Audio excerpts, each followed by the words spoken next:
Hi, this is Brian. Welcome back to Philosopher's Notes TV. Today, another great book, The Mindful Athlete.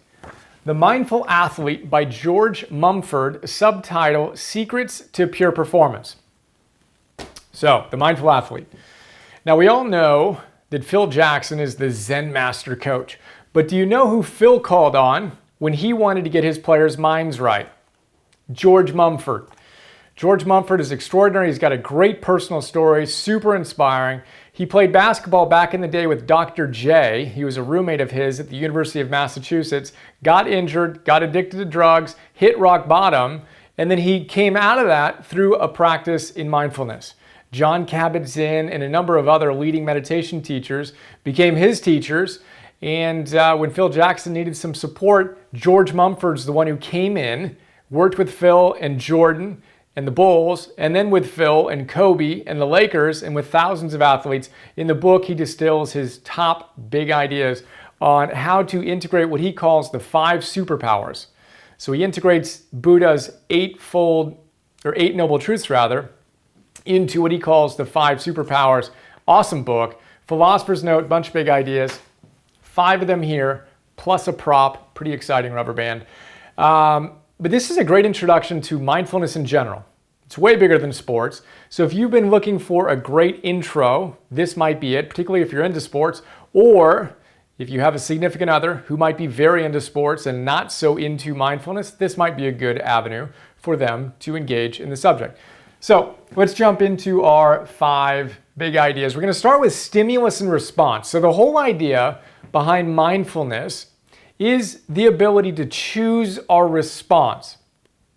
So, Viktor Frankl says that between a stimulus and a response, between the stimulus and response, so you've got your stimulus, you've got your response, right here is a space.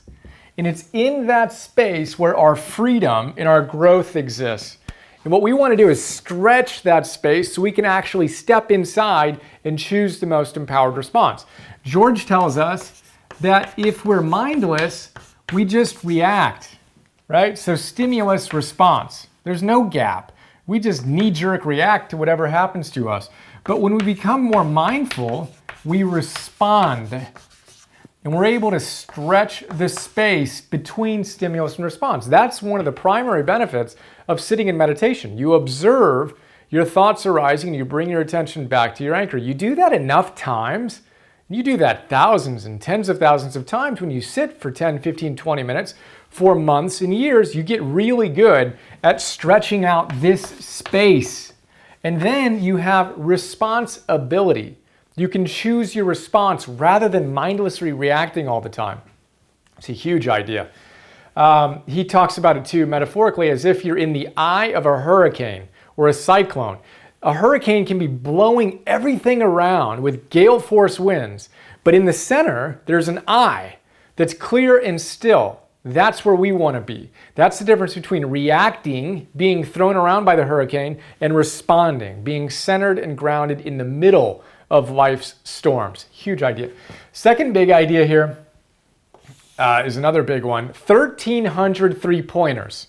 1,300 three-pointers a day is what Kobe Bryant it's what Kobe Bryant made every single day in the offseason when he wanted to become a better three-point shooter. So George talks about the power of intention and how important it is for us to have an idea of what we want to see come to fruition in our lives. Elite performers, mindful athletes know what they want, and they know that they can have pretty much anything that they want. They believe that, which is self-efficacy that we're going to talk about in a second. But they also know that they have to be willing to pay the price. They can have whatever they want if they're willing to pay the price. So, for example, Kobe Bryant wanted to be a better three-point shooter. He wanted to be the best three-point shooter he could be. So what did he do?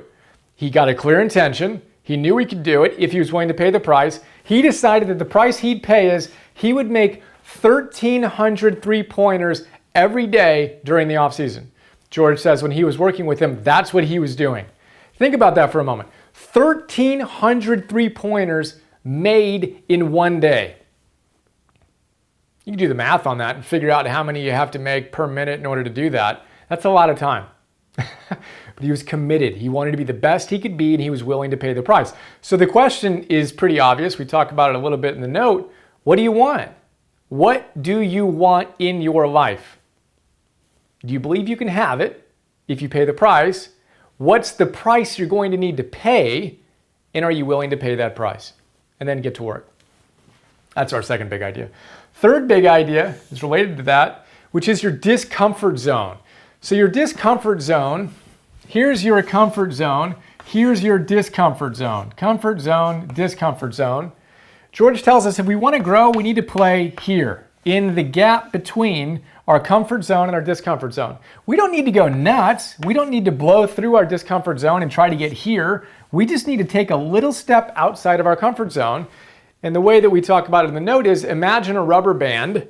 I've got a rubber band between my fingers that you should be able to see. Now, if I just leave it like this, there's nothing going on with the rubber band, right? But if I stretch it, that's my comfort zone. It's just not doing anything. If I stretch it a little bit, there's some tension there that's challenging me to move forward. Now, if I keep on pulling this rubber band, which I'm not going to do, but if I kept on pulling it all the way up here, it would snap. So when we look at our goals, we want to model this. We want to stretch our rubber band enough so we're stretching, but we don't want to pull it so hard that we're snapping. That's not a fun experience.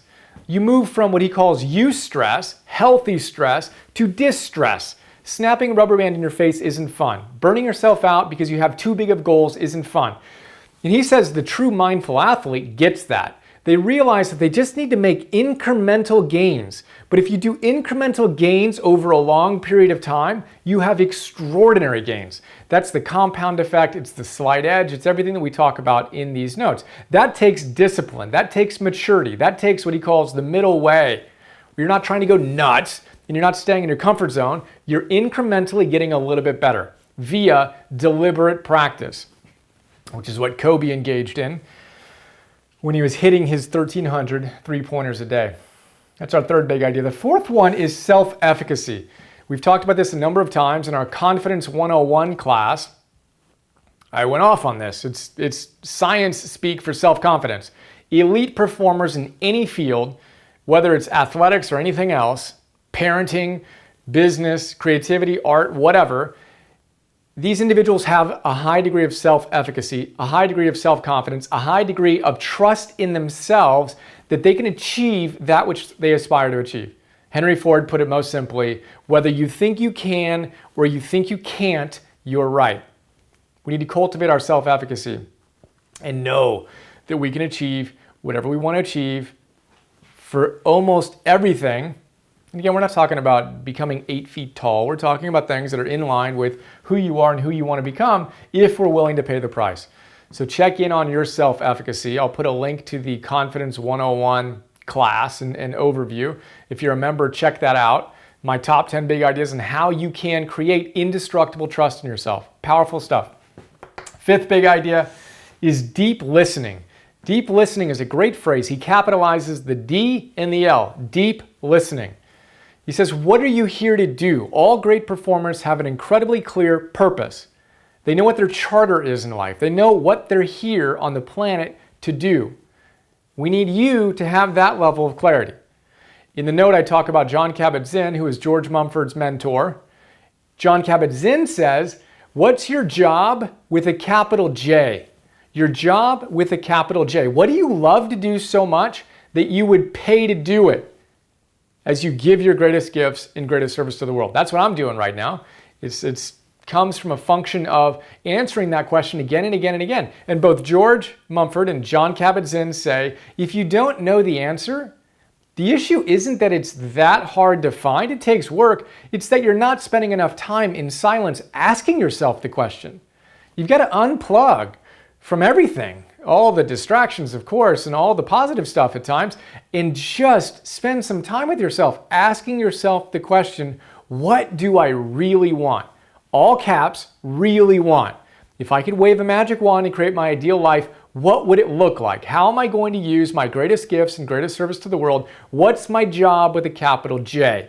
That requires deep listening, which requires mindfulness and insight and concentration and trust, which constitute most of the 5 superpowers. So there you go. Listen to yourself, know that you can do it, be willing to play in your discomfort zone, but don't go crazy. Don't snap the rubber band in your face. Make incremental little gains, just a little bit out of your comfort zone leads to some great stuff. I'm gonna do a micro class on another idea from here I'm not gonna talk about now from time constraints, but it's really good. 1,300 three-pointers. Think of Kobe Bryant. 1,300 three-pointers in a day. Mumford says if you want to master anything, you got to be willing to get up earlier than anybody else and put in thousands and thousands and thousands of repetitions way beyond the point where it's fun. But you're committed to something bigger than yourself. You've listened deeply, you know what you're here to do, and you're going to go pay the price. And you're going to experience the joy in the process and in the benefits and the outcomes you see along the way. The final big idea, the first big idea rather, was stimulus and response. We want to stretch the space between something happening in our lives and how we respond. Quit reacting and start choosing a response that's optimal. It's a quick look at The Mindful Athlete. I hope you enjoyed, and I look forward to sharing more with you soon. What was the big idea that jumped out at you? Think about that. Figure out how you're going to integrate it into your life more consistently, and remember to do some deep listening. All right, look forward to sharing more. Have another awesome day. See you. Hi, this is Brian. I hope you enjoyed that PNTV episode.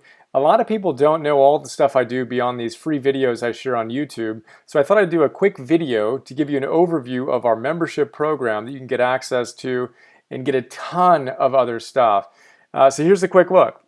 $10 a month. Join the Optimal Living membership program. You get instant access to 250 Philosopher's Notes on some of the best Optimal Living books out there. Old school classics, positive psychology, modern stuff, mindfulness, peak performance, purpose, neuroscience, wealth, etc. And what you may not know is that in addition to the PNTV episodes, I create PDFs on all of these great books. So 6-page PDFs. Let's take a look at one of them. Joseph Campbell. You want to figure out how to live your hero's journey? Well, this is a great place to start. I basically pull out my favorite big ideas, riff on them, connect them to other books and other ideas, and help you apply this wisdom to your life today. That's what the PDF looks like. Again, we have 250 of these on all these different great books. And then I record those PDFs as an MP3. So you can listen to that MP3 while you're on a walk or working out or doing some errands or whatever. That is Philosopher's Notes. A lot going on there. And then in addition to Philosopher's Notes, you get access to Optimal Living classes, Optimal Living 101. Idea here is that all those great teachers come back to the same big ideas again and again and again. I distill those ideas into classes. Super practical, fun, inspiring classes ranging from Habits 101, Confidence 101, Getting Stuff Done 101, Meditation 101. Instant access to all those classes. And then future classes include Relationships 101, Energy 101, Purpose 101, Business, Goals, etc. Those are our full-length classes. And then I create micro classes, 2 to 3 to 5 minute little bursts of wisdom on my favorite great ideas from these great books across the domains that you want to optimize in your life. So we have dozens of these so far. I create 50 new micro classes every month and 10 new Philosopher's Notes every month for $10 a month. So we're blessed to have thousands of members who are enjoying the program and sharing some incredibly kind words with us. And super simple, $10 a month, cancel anytime. Would be honored to be a bigger part of your life, and I appreciate your support. And here's to optimizing and actualizing.